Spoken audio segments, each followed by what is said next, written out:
Hello दोस्तों, मैं आपका बहुत बहुत स्वागत करता हूं आपके अपने channel Indian institute of stock market में। आज जो है अपन डिस्कस करने वाले हैं कि यहां से जब स्टॉक्स में मोमेंटम होता है तो मोमेंटम को हम दो प्रकार से कैच करते हैं। एक हम करते हैं स्विंग ट्रेडिंग के पॉइंट ऑफ व्यू से, पर हर जगह स्विंग ट्रेडिंग नहीं करी जा सकती क्योंकि हमारा मोटिव क्या है। मैंने आपको क्या कहा था कि एज ए बिगिनर पहले हमको स्विंग ट्रेडिंग ट्राई करनी चाहिए, और जब हम as a beginner swing trading में परफेक्ट हो जाते हैं तो हम जाके स्टॉक्स के ऑप्शंस पे हाथ साफ कर सकते हैं। पर स्टॉक्स के ऑप्शंस को ट्रेड करने के लिए आपके पास दो चीज बिल्कुल स्ट्रिक्ट होनी चाहिए, और वो है पता है क्या?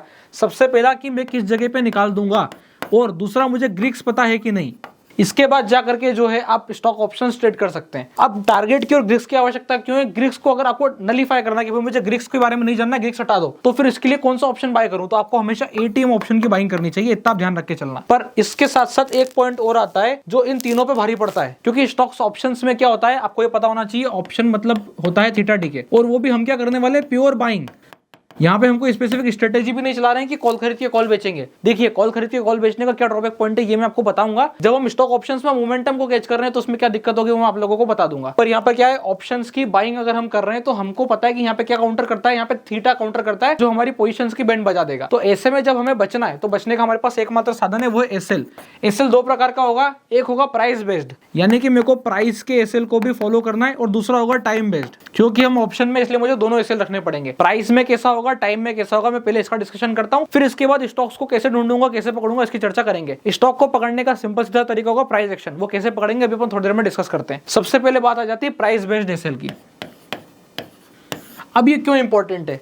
ये इसलिए इंपॉर्टेंट है क्योंकि अगर मार्केट मेरे हाथ से इधर उधर हुआ तो जो ऑप्शन मैंने सपोज 100 रुपए का स्टॉक था, अब 100 रुपए के स्टॉक पे मैंने क्या करा, 99 रुपीज की जो है सी बाय करी। मेरा अंदाजा था स्टॉक 103 रुपए पहुंचेगा। अब मार्केट ने एक झटका दिया। झटका कैसे दिया नहीं होता, मार्केट ऊपर की तरफ चल रहा होता है और हम जो है एंट्री कर रहे होते हैं, तो इस पॉइंट पे हम एंट्री बनाते हैं, ये अपना नेचर है। अब ऐसे में क्या हुआ, एक झटका पड़ा, यहाँ से मार्केट हल्का सा ऊपर बढ़ा और ऐसा झटका मार दिया। तो इस झटके में आपने को दिखा 100 रुपए का जो स्टॉक था वो सीधे पहुंच गया 95। तो क्या मैं 95 तक वेट करूंगा? नहीं, यहाँ पर यही गेम है। मेरे लिए प्राइस बेस्ड स्टॉप लॉस में ये होगा कि एक बार अगर मार्केट 98.50 के नीचे निकला या फिर 97.50 के नीचे निकला तो मेरे को एग्जिट करना है, मतलब करना है। अब इससे प्रभाव नहीं पड़ता कि मार्केट ने क्लोजिंग दी कि नहीं दी। अधिकतर लोगों क्या करते हैं, closing based stop loss follow करते हैं। देखिए, closing based stop loss follow करने में एक फायदा होता है कि वो स्विंग ट्रेडिंग में बहुत अच्छे से काम कर जाता है, क्योंकि क्या होता है, कैंडल कितनी बार ऐसा होता है कि एक लाल कैंडल जाता नीचे तक है पर वापस से घूम करके ऊपर में रुक जाता है। तो ये बेनिफिट आपको कहां मिलेगा, स्विंग पर। अगर आप बिगिनर है तो मैंने आप लोगों को क्या बताया है कि हमेशा स्विंग ट्रेडिंग आप लोगों को करनी चाहिए। ठीक इसके विपरीत जब हम स्विंग ट्रेडिंग को करते करते 2 महीना, 5 महीना, 8 महीना, साल भर हो चुका है, 2-3 महीने के बाद आप जाकर के स्टॉक के ऑप्शंस ट्राई कर सकते हो। पर इसकी भी क्या कंडीशन बताइए, स्टॉक के ऑप्शन के लिए आपके पास बास्केट होनी चाहिए, यानी कि एक या दो स्टॉक ऑप्शन से काम नहीं बनेगा। मेरे को कम से कम 5-7 स्टॉक ऑप्शन उठाने पड़ेंगे, और मेरे पास पोजीशंस थोड़ी सी क्रॉस हेज होनी चाहिए। क्रॉस हेज मतलब अगर मैंने आईटी की 2 स्टॉक स्क्रिप्ट उठाई है, एक में अगर मैंने आईटी लॉन्ग करा है, मेरे को अगर ओवरऑल आईटी में तेजी लग रही है, तो मैंने अगर 3 में आईटी लॉन्ग करा है तो एक में मुझे शॉर्ट भी करना पड़ेगा। यानी कि मैंने इन्फोसिस, टीसीएस और विप्रो अगर बाय कर रखा है तो हो सकता है टेक महिंद्रा की पुट ऑप्शन बाय कर रखी हो। थोड़ा सा इस हिसाब से जो है अगर हम नेकेड ऑप्शन बाइंग करते हैं तो ये सिनेरियो निकल करके आता है। ये थोड़ी सी कॉम्प्लेक्स स्ट्रेटेजी हो जाती है, इसकी चर्चा अपन फिर कभी करेंगे। तो पहले अपन ने क्या देखा, प्राइस बेस्ड एसएल के बारे में चर्चा करी। दूसरी चर्चा किसकी आती है, दूसरी चर्चा आती है हमारी टाइम बेस्ड एसएल की। अब टाइम बेस्ड मतलब जो 100 रुपए का स्टॉक था भाई, वो हिलने को तैयार नहीं है। 98.50 का हम लगा के बैठे थे या 97.50 का हम लगा के बैठे थे। अब क्या हुआ, मार्केट ने एक दिन निकाला, हमने कहा चलो ठीक है कोई बात नहीं। मार्केट ने दूसरा दिन निकाला, मार्केट ने तीसरा दिन निकाला। अब जो ऑप्शन हमारा लेट सपोज 2 रुपए 50 पैसे का था, वो घट के 1 रुपए 80 पैसे का रह गया। अब ऐसे में क्या कंडीशन निकल करके आती है कि यहाँ पे मुझे टाइम बेस्ड स्टॉप लॉस लगाना पड़ेगा, या फिर मेरे को प्राइस को मॉडिफाई करना पड़ेगा। क्या कि अब अगर अगले 2 दिन में मार्केट 100 रुपए को पार नहीं कर पाया, 102 रुपए को पार नहीं कर पाया, या 101 रुपए को पार नहीं कर पाया, तो मैं इस ट्रेड से एग्जिट होऊंगा। भाई ये चल ही नहीं रहा है, ये चलने को तैयार नहीं है। इस चीज का ध्यान रख करके 2 प्रकार से हम स्टॉप लॉस का इस्तेमाल करते हैं। अब अगला पार्ट आ जाता है हमारा यहाँ से कि हम मोमेंटम को कैसे पकड़ेंगे। मोमेंटम को पकड़ने के लिए आपको सबसे पहले 2 चीजों का ध्यान रखना है कि मैं कोई स्विंग ट्रेडिंग नहीं कर रहा हूँ कि मैं यहाँ से ऐसे सिनेरियो पे भी खरीदी कर सकता हूँ। यहाँ पे मैं ऐसे सिनेरियो पे खरीदी नहीं कर पाऊंगा। यहाँ पर मुझे क्या करना पड़ेगा, यहाँ पर मुझे परफेक्ट ग्रीन कैंडल को आइडेंटिफाई करना पड़ेगा कि सिर्फ ये हरा कैंडल चलने वाला है। जब मैं ऐसा हरा कैंडल ढूंढ पाऊंगा तभी मैं नेट प्रॉफिट निकाल पाऊंगा। ये चीज का आपको ध्यान रखना है अगर आप प्योर ऑप्शन बायर हो। और अगर आप स्विंग ट्रेडर हो तो आपको क्या होगा कि एक ग्रीन कैंडल बनने के बाद अगर 3-4 लाल कैंडल भी आते हैं, जैसे कैंडल बनती है ना कि 3 छोटे छोटे कैंडल आते हैं और फिर हमें एक बड़ा कैंडल मिलता है, तो इस 3 कैंडल में तो हमारा स्टॉप लॉस हो जाएगा। इसलिए जब हम ऑप्शन बायर होते हैं तो हमें ये कैंडल्स की जरूरत होती है, और जब हम स्विंग ट्रेडर होते हैं तो हमको फिर इस वाले कैंडल में भी हमारा काम चलता है कि हमने थोड़ा यहाँ खरीदा। भाई 100 रुपए का स्टॉक है, मेरे को सपोज 1000 शेयर लेने थे, मेरे को सपोज 500 शेयर लेने थे, 100 यहाँ खरीदे, 100 नीचे आया, 100 यहाँ खरीदे, नीचे आया, 100 यहाँ खरीदे, नीचे नीचे आया 200 यहाँ खरीदे, अगले दिन फिर चला फिर 100 खरीद लिया। ऐसे करके जो है मैं यहाँ पे स्विंग ट्रेडिंग कर सकता हूँ। पर ऑप्शन ट्रेडिंग में क्या होगा कि एक बार में आएगा एक लॉट। अब अगर मैंने पहला लॉट इसी जगह पे डे क्लोजिंग पे फंसा दिया और मार्केट ने जो 3 दिन पूरा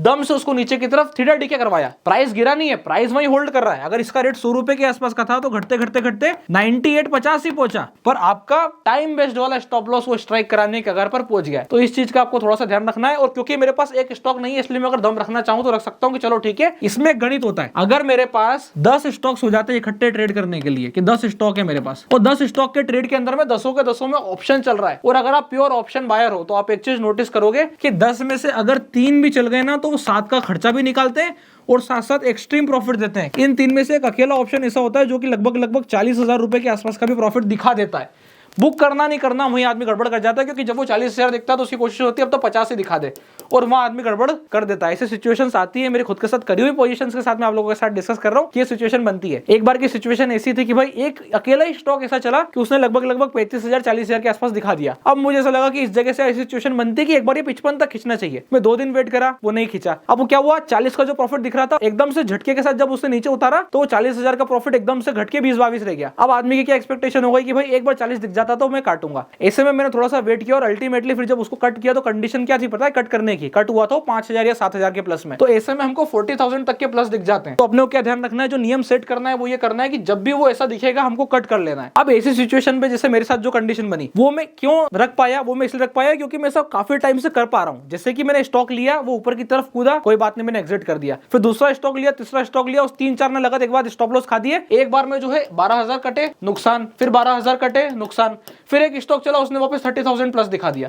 तो अल्टीमेटली आप देखोगे पैसा 6,000 ही बन रहा है। आप सोचोगे कि इसमें कोई बहुत बड़ा पैसा बनता है, तो बहुत बड़ा पैसा नहीं बनेगा। जैसा पैसा अपन धीमा धीमा करके ग्रो करते हैं, ग्रोथ आपको धीमी धीमी दिखेगी। पर कंडीशन क्या है कि आपके पास क्योंकि डिफरेंट स्टॉक्स होंगे तो आप अल्टीमेटली बच करके खेल पाओगे। अब मैं आप लोगों के साथ ट्रेडिंग व्यू पे चल करके एक एग्जांपल शेयर कर देता हूं कि किस प्रकार से स्टॉक्स होने चाहिए जहां पर मैं एंट्री कर पाऊंगा और जहां पर मुझे मोमेंटम मिल पाएगा। अब जो है अपन ट्रेडिंग व्यू पे आ गए। ट्रेडिंग व्यू पे आने के बाद आपके सामने एक्सिस बैंक का चार्ट चल रहा है। आप लोगों को एक कंडीशन बताता हूं, आखिरी वाले वीक में कोई ट्रेडिंग नहीं होगी। मतलब अगर आखिरी वाले वीक की एक्सपायरी आने वाली मंडे, ट्यूसडे, वेडनेसडे और थर्सडे, तो अपने को क्या ध्यान रखना है, इसमें तो कोई ट्रेड होना ही नहीं है। मतलब अगर एक्सपायरी 25 तारीख की है तो मेरे को मान के चलना है कि 18 तारीख के आसपास, 20 तारीख के आसपास मेरा ट्रेड किसी भी हालत में कट हो चुका होगा। अब ये कट होना ही होना है, चाहे दुनिया इधर की उधर हो जाए, ये ट्रेड कट होंगे। तो आपको क्या ध्यान रखना है, मेरे को जो भी ट्रेडिंग करनी है वो 1 तारीख से 20 तारीख के बीच में करनी है। और 20 तारीख की अगर 15 तारीख के आसपास की पोजीशन आ गई है, 16 तारीख के आसपास की पोजीशन आ रही है, तो सीधे जाएगी नेक्स्ट मंथ। अब नेक्स्ट मंथ में अगर वॉल्यूम नहीं है तो क्या करो, अगर वॉल्यूम नहीं है तो फिर कुछ नहीं कर सकते, आराम से बैठेंगे, शांति से बैठेंगे, स्विंग पे फोकस करेंगे, जितने को ऑप्शन ले रहे थे उतने के शेयर ले लेंगे। बस इतने सॉल्यूशन उसका निकल करके आता है, क्योंकि इसमें हर जगह पे लिक्विडिटी नहीं मिलती है। ये कुछ टॉप स्टॉक्स में ही आपको अच्छी खासी लिक्विडिटी देगा। अब अपन एक बार ये बात कर लेते हैं यहां से कि इस जगह पर अगर मुझे बाइंग करने का सिनेरियो देखना है इस वाले स्टॉक पे, तो मुझे कैसा मोमेंटम चाहिए होता है। तो अपने को जो मोमेंटम चाहिए होता है वो कुछ इस प्रकार का मोमेंटम चाहिए होता है। पर ऐसा मोमेंटम अगर हमारे हाथ लग गया तो मैंने क्या कहा था आपको कि वो 40-45 शेयर वाली कंडीशन बना देगा। तो ऐसे मोमेंटम में 40-45 शेयर वाली सिचुएशन बनती है। अब ऐसा मोमेंटम रोज आता है क्या? एक बार ये वाला मोमेंटम दिसंबर में आया था, उसके बाद से हमको अभी तक देखने को नहीं मिला है। तो ऐसे में इस वाली सिचुएशन में क्या पैसा नहीं बनता है? जी नहीं है, पैसा बिल्कुल बनता है। अब क्या होगा, जैसे अगर आपने इस वाली जगह बाइंग किया, 3 दिन प्राइस होल्ड करने का एक बड़ा मोमेंटम दे गई, आपको एग्जिट करना पड़ेगा। अगर अगले दिन आप होल्ड करके जा रहे हो तो आपको एक लिमिट रखनी पड़ेगी कि अगर प्राइस इसके नीचे निकल रही है, इट मींस अगर एग्जिट आ चुकी है। तो ऐसे मोमेंटम आपको पकड़ना है। जैसे अभी यहाँ पे क्या हुआ, प्राइस ने जंप लिया, होल्ड किया, फिर जंप लिया, फिर होल्ड किया। अब अगर कल के दिन प्राइस ऐसा मोमेंटम रखती है और उसके बाद एक दिन और खींचती है, तो आपको तैयारी कर लेना है किसकी, फिर से एग्जिट की। आप यहाँ पे ये नहीं सोच सकते कि ऐसा मोमेंटम मुझे मिलेगा। वो जिस भी समय मिलेगा, अगर आपको दिख गया तो आपको उस वक्त पूरा मार्केट एक साथ खींचता दिखेगा, जैसा भी HDFC बैंक में हमको देखने को मिला। तो इस चीज का आपको ध्यान रखना है। पूरा मार्केट का सिनेरियो अलग बता देगा कि कब स्टॉक की बाइंग होनी है। और ये तो बाइंग के सिनेरियोस मैंने आप लोगों के साथ डिस्कस करे। आप लोग वीडियो के नीचे कमेंट कर दीजिएगा कि ये सेम सिनेरियो हमको सेलिंग के लिए बताओ, क्योंकि जब मार्केट नीचे गिरेगा तो पुट ऑप्शंस जिस हिसाब से स्पाइक करेंगी